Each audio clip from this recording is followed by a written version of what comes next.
Sveiki visi, šiandien servise 007 dar vienas Landerenzo dujinės įrangos darbų montavimo pavyzdys. Šį kartą turim vėlgi Subaru Outback automobilį. Iš tikrųjų automobilis ne amerikonas, pirktas Lietuvoje 2020 metų, vienas iš paskutiniųjų šiame kėbulė turbūt. Ir yra 2,5, europinis, kaip ir minėjau, skiriasi nuo amerikonų dažniausiai tuo, kad bent jau start-stop sistemą turi. Tai start-stopo tam, kad jisai veiktų teisingai, irgi tam tikrų dalykų reikia ir žinoti, ir mokėti padaryti. Tai be abejonės Landerenzo sistema sumontuota pas mus servise 007, start-stopas veikia taip, kaip jisai veikia ir benzinu, jokių problemų, niekas dėl to visiškai nesikeičia.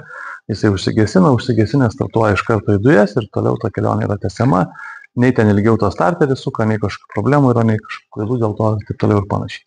Na, trumpai apie pačią sistemą, tai kaip ir visada yra montuojamas kokybiškas itališkas Landerenzo Evo OBD dujinės įrangos komplektas. Pats valdymo blokas yra sumontuojamas šitoje vietoje.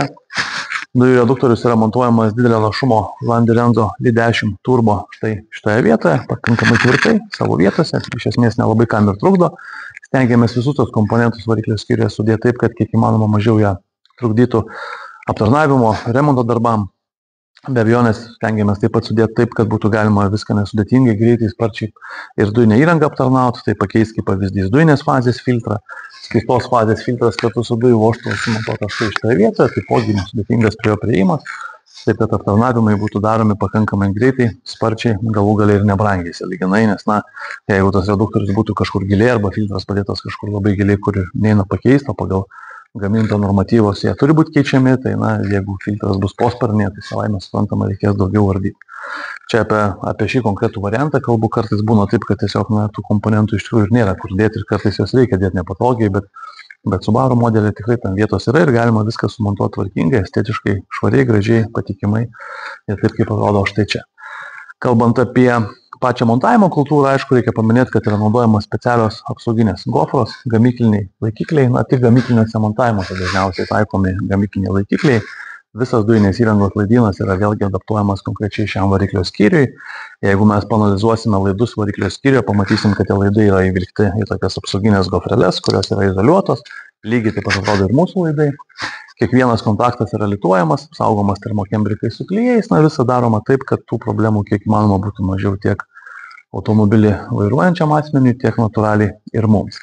Dujinės įrangos saugiklis, kurį reikia tech apžiūros metu sugebėti parodyti kartais, tai jis yra išvestas čia, instruktažo metu. Be abejonės automobilio savininkui bus viskas paaiškinta ir pirštų parodyti. Tai tiek būtų apie patį variklio skyrių.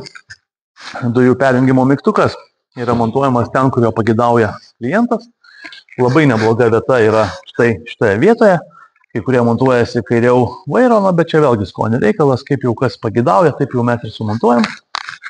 Dujų balionas Subaru Outback modeliuose šitame kėbulė yra sumontuotas atsarginio rato vietoje, Bormech, 82 litrų netgi talpos, gražiai viskas susideda, užsidaro lygiai, gražiai, tvarkingai. Dujų pildymą padarom prie benzino užpilimo vietos, atsidarę dangtelį iš karto matome tokį vaizdą, atsisukę galim piltis benziną, galim piltis dujas, jokių problemų nieko mums papildomai nei prisukinėti, nei atsukinėti nereikia, tikrai labai patogu. Tai tiek apie kokybišką Landerenzo dujinės įrangos montavimą servise 007. Jeigu kažką panašaus vairuojate ir norit kokybiškų sprendimų, kreipkitės, mielai padėsim. Ačiū.